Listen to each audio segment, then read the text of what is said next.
Bienvenue sur Africa 24 dans cette nouvelle édition du QG Weekend. Voici les titres de l'actualité.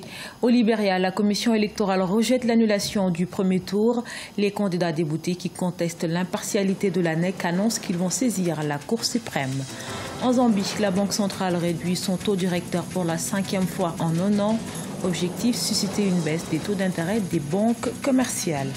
Et puis Rabat, capitale de la musique africaine, la ville marocaine a accueilli jusqu'à ce 25 novembre le festival Visa for Music, événement culturel important pour le développement de l'industrie musicale africaine. Au Libéria, l'ANEC, la Commission électorale nationale, a abrégé l'attente des électeurs. Elle a rejeté les recours en annulation de 3 partis, dont celui au pouvoir pour faire annuler le premier tour de la présidentielle, scrutin auquel Georges Weah et Joseph Boakai sont arrivés en tête. Les précisions de Marcel Farba-Maroun. La Commission électorale nationale au Libéria l'avait annoncé lundi 20 novembre 2017. Elle l'a confirmé ce vendredi 24 novembre. Les recours apportés contre le premier tour de la présidentielle ont été rejetés. Le conseil de la commission a jugé que les plaignants n'avaient pas apporté la preuve irréfutable que le premier tour du 10 octobre 2017 avait été entaché de fraude, tel qu'exigé par la Constitution. Ce même conseil a donc fait état d'erreurs matérielles sans conséquence sur le résultat final et corrigé par la suite. Il faut franchement pérenniser la démocratie qui se trouve aujourd'hui au Libéria. Il faudrait coûte que coûte qu'on accepte d'organiser aujourd'hui une nouvelle, le second tour de cette élection, parce qu'il ne faudrait pas que ça soit comme le cas guinéen. On l'a vu en 2010, entre le premier tour et le deuxième tour, il y a eu 4 mois. Prévu le 7 novembre dernier, le second tour de la présidentielle libérienne a été reporté par la Cour suprême qui n'a, jusqu'ici, pas indiqué de nouvelle date. Les candidats Charles Brumskin, arrivé 3e, et Joseph Boakai, qui a terminé 2e, sont à l'origine de ces recours et comptent saisir la Cour suprême, contestant l'impartialité de la commission. Ainsi, pour l'heure, le sénateur Georges Weah et donc Joseph Boakai restent en tête. Aucune date pour le moment, aucune nouvelle date n'a été fixée pour le scrutin qui devait opposer Georges Weah et le vice-président Joseph Boakai. C'est un deuxième tour de la présidentielle qui est tendu, oui. Mais il faudrait que cette élection se tienne à coup sûr maintenant parce que le pays ne peut pas rester comme ça dans la transition. La situation post-électorale au Libéria fait peser des incertitudes sur la première transition démocratique depuis 3 générations. De leur côté, les observateurs internationaux ont jugé le déroulement du premier tour largement crédible, malgré des problèmes d'organisation et de longs retards relevés dans de nombreux bureaux de vote. En Égypte, le bilan de l'attaque ce vendredi 24 novembre d'une mosquée dans le Sinaï s'est alourdi. Selon un nouveau bilan publié ce samedi, au moins 305 personnes, dont 27 enfants, ont perdu la vie. 128 autres ont été blessés par des assaillants qui ont ciblé des fidèles musulmans. Après la prière hebdomadaire, l'attaque contre la mosquée de Bir al-Abed est la plus meurtrière de l'histoire récente de l'Égypte. Le gouvernement a décrété 3 jours de deuil national. Pour la 4e fois en 1 an, la Zambie réduit son taux directeur de 0,75 points.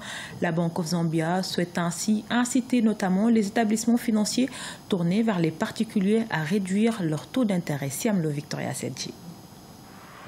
C'est la 4e fois en 2017 que la Banque nationale de la Zambie réduit son taux directeur de 0,75 points. Il passe ainsi de 11% à 10,25% contre 12,5% auparavant. Le gouvernement, à travers cette mesure, veut susciter une baisse des taux d'intérêt crédit des banques commerciales et faire face aux coûts élevés du crédit. La mesure vise également à mobiliser plus d'épargne nationale pour soutenir le budget national affaibli par la chute des cours du cuivre. Vous savez que l'investissement, c'est le moteur de la croissance. Pour relancer l'investissement, on est obligé de passer par l'épargne. Pour mobiliser l'épargne, c'est quoi? Il faut que les gens puissent déposer leur argent, bien entendu, dans les banques. Mais également, il faut que les gens puissent venir aussi les emprunter cet argent pour investir. La Banque de Zambie a également annoncé une autre mesure, à savoir une baisse du ratio de la réserve statutaire de 9,5% à 8%. La Zambie table sur un taux de croissance de 5% en 2019 selon les dernières estimations de la Banque mondiale. La question fondamentale, c'est par exemple se demander est-ce que l'effet peut être immédiat ou bien ça peut prendre un peu plus de temps. C'est là la crainte, parce que vous voyez, l'effet peut ne pas être immédiat. C'est-à-dire par exemple, s'il y a un rationnement du crédit, il va s'en suivre que tout de suite, on voit que les banques ne vont pas rabaisser, ne vont pas baisser aussi les taux d'intérêt. Et donc je pense que le plus important, c'est qu'il faut que l'État soit vraiment ferme sur ça et puis amener les banques commerciales à ce qu'elles puissent vraiment baisser et faire en sorte que les emprunteurs, c'est-à-dire les investisseurs ou les entreprises puissent avoir des facilités pour avoir accès au crédit. La Zambie, deuxième producteur de cuivre en Afrique, reste encore un peu fragilisée depuis la baisse des cours du cuivre qui représente 75% de ses recettes d'exportation. L'économie du pays, qui est tombée à son plus bas niveau en 15 ans en 2015, pourrait être plombée par les faibles rendements agricoles et la baisse de la production d'électricité dans le pays. Un des secteurs clés de l'économie tchadienne, l'agriculture intéresse de plus en plus de jeunes. C'est le cas de Saleh Abakar Abderrahmane. Avec sa ferme Wadi Kondi, il emploie une centaine de jeunes et contribue ainsi à l'autosuffisance alimentaire, mais aussi à la diversification de l'économie pour pallier à la chute du prix du baril de pétrole. Reportage de notre correspondant Mahamat Ramadan, commenté par Marcel Farbamaroun. Au Tchad, la ferme agricole Wadi Kondi, située à une centaine de kilomètres à la sortie sud de la capitale, est aujourd'hui citée comme une référence d'exploitation agricole moderne du pays. Créée par le jeune entrepreneur Saleh Abakar Abderrahmane, cette ferme est l'exemple réussi de la diversification de l'économie prônée par les autorités tchadiennes pour pallier la chute de barils de pétrole. Étendue sur une superficie d'environ 2800 km², la ferme Wadi Kondi produit en moyenne 2000 tonnes de céréales par an. Nous avons créé cette ferme non seulement pour accompagner la politique des autorités pour la diversification de l'économie, mais aussi pour répondre aux besoins alimentaires locaux.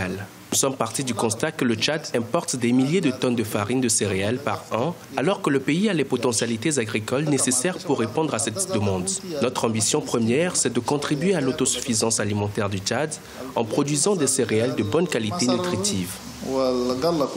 La ferme Wadi Kondi, qui a reçu l'agrément d'exploitation industrielle en mai 2017, emploie de nos jours une centaine de jeunes qui travaillent à plein temps. Les promoteurs de la ferme ambitionnent d'exporter l'excédent de leurs produits vers les marchés de la sous-région d'Afrique centrale dans les années à venir.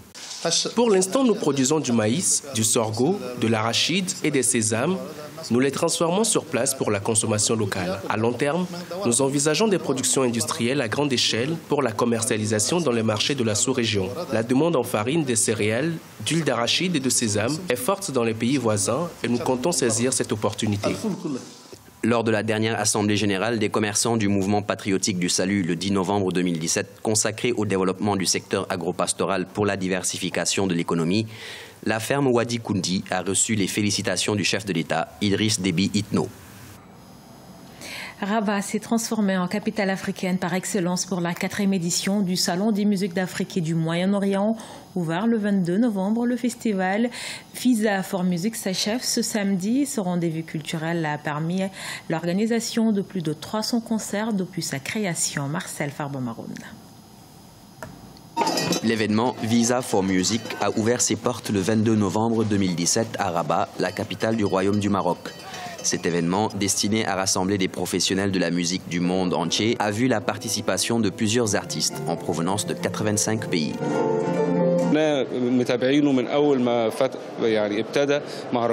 Nous suivons Visa for Music depuis ses débuts il y a 4 ans.